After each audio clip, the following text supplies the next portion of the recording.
আচ্ছা, সো একটা বিষয় নিয়ে অনেক কথা হচ্ছে, যেটা নিয়ে আসলে আমাকে অনেকেই কল করছেন। আমি এতক্ষণ শুটিং করেছি কারণ আমি চাইনি কাজটা ফেঁসে যাক, বিকজ যে লাইভ করেছে সে অলরেডি কাজটা মানে ফাঁসিয়ে দিয়েই চলে গেছে, সিনটা কমপ্লিট না করে চলে গেছে। সো আমি চাইনি এত কষ্ট করে একটা কাজ করছি সেটাকে আমি ফাঁসিয়ে দিই। সো আমি একদম সান টু সান শ্যুট করে তারপরে এই যে ফোনটা নিয়ে বসলাম। সো যে ব্যাপারটা ঘটেছে, আমি পুরোপুরি আমার চরিত্রটা প্লে করছি।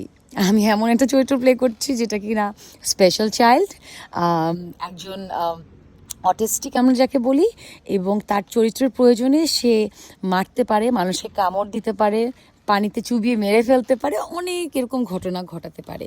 এবং আপনারা আর 15 থেকে 20 দিন পরই তো কাজটা রিলিজ হবে। সো রিলিজ হলেই তো আপনারা দেখতে পারবেন আসলে কাজটা কোন চরিত্রের জন্য কি করা হয়েছে। সো তা সে এমনভাবে হয়তো লাইভ করেছে যে আমি হয়তো তাকে পার্সোনালি অ্যাটাক করেছি। পার্সোনালি অ্যাটাকের কিছুই নেই এখানে, এটা তার বুঝতে ভুল হয়েছে। আমি যতটুকু করেছি আমার চরিত্রের প্রয়োজনে করেছি, যতটুকু স্ক্রিপ্টে আছে আমি ততটুকু করেছি। ইম্প্রোভাইজ হয়ে যায়, বাট ওটা পুরোপুরি চরিত্রের মধ্যে থেকে করতে হয়। সো আমি চরিত্রের বাইরে কিছুই করিনি, এটা তার দুর্বলতা। এটা সেই মেয়েটার ব্যক্তিগত দুর্বলতা যে সেটাকে প্রফেশনাল ব্যাপার থেকে বের করে এটাকে ব্যক্তিগত সমস্যা হিসেবে নিয়েছে। এবং ব্যক্তিগত সমস্যা হিসেবে সে কেন নিয়েছে এটা সে খুব ভালো করে জানে। এটা আসলে এটা নিয়ে আমার বলার কিছুই নাই।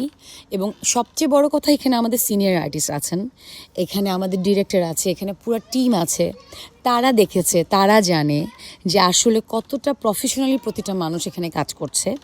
আমার মনে হয় আমার বাবার চরিত্রে এখানে কাজ করছে সেলিম ভাই, আমার ডিরেক্টর হচ্ছে রিঙ্কু ভাইয়া। সো আমার মনে হয় আপনারা তাদের সাথে যোগাযোগ করলেও অনেক কিছু জানতে পারবেন। বাট এরকম সিলি একটা বিষয় নিয়ে আসলে আমার মনে হয় না আসলে কেউ কথা মানে বলা উচিত। বাট আমি বলছি, যেহেতু আমার একটা দায়িত্ববোধ আছে, আপনারা সবাই আমাকে কল করছেন জার্নালিস্ট ভাইরা, দ্যাটস ওয়াই।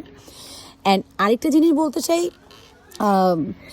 আমার চরিত্রের প্রয়োজনে আমি যেটা করা দরকার আমি সবসময় সেটাই চেষ্টা করি, আমি সেটাই করেছি। এখন এটা হয়তো আপনাদের কিছু মানুষের ভালো লাগতে পারে, কিছু মানুষের ভালো নাও লাগতে পারে, বাট আমার যেটা অ্যাজ অ্যান আর্টিস্ট মনে হয়েছে আমি সেটা করেছি। আরেকটা বিষয় আমি খুব মানে বলতেই চাই, যেটা একটু আমার কাছে সেন্সিটিভ লাগলো। আমি যে ক্যারেক্টারটা প্লে করছি এখানে পরিষ্কার থাকার কোনো স্কোপ নেই। আমি সারাটা দিন যেভাবে আসলে গোবরের পাশে বসে আছি, নদীর মধ্যে বসে আছি, মাটির মধ্যে, বালুর মধ্যে শিকল দিয়ে আমাকে বেঁধে রেখেছে, সেখানে একজন ফিমেল আর্টিস্ট হয়ে আরেকজন ফিমেল আর্টিস্টকে এটা বলা 1 ঘন্টা ওয়াশরুমে, এই জিনিসটা আমি যদি 3 ঘন্টাও থাকি, আসলে একটা ফিমেল আর্টিস্ট হয়ে আরেকটা ফিমেল আর্টিস্টকে বলা এটা খুব দুঃখজনক আমার কাছে মনে হয়। আমি বলবো মানে এটা আসলে অনেক দুঃখজনক যে একজন ফিমেল আর্টিস্টকে নিয়ে এই কথাটা বলেছে। একজন একজন অ্যাক্ট্রেস হয়ে তো তার বোঝা উচিত যে আচ্ছা আচ্ছা একজন অ্যাক্ট্রেস কী কী ক্যারেক্টার প্লে করছে। সো এটাই আপনারা যখন দেখবেন আপনারা সব বুঝতে পারবেন।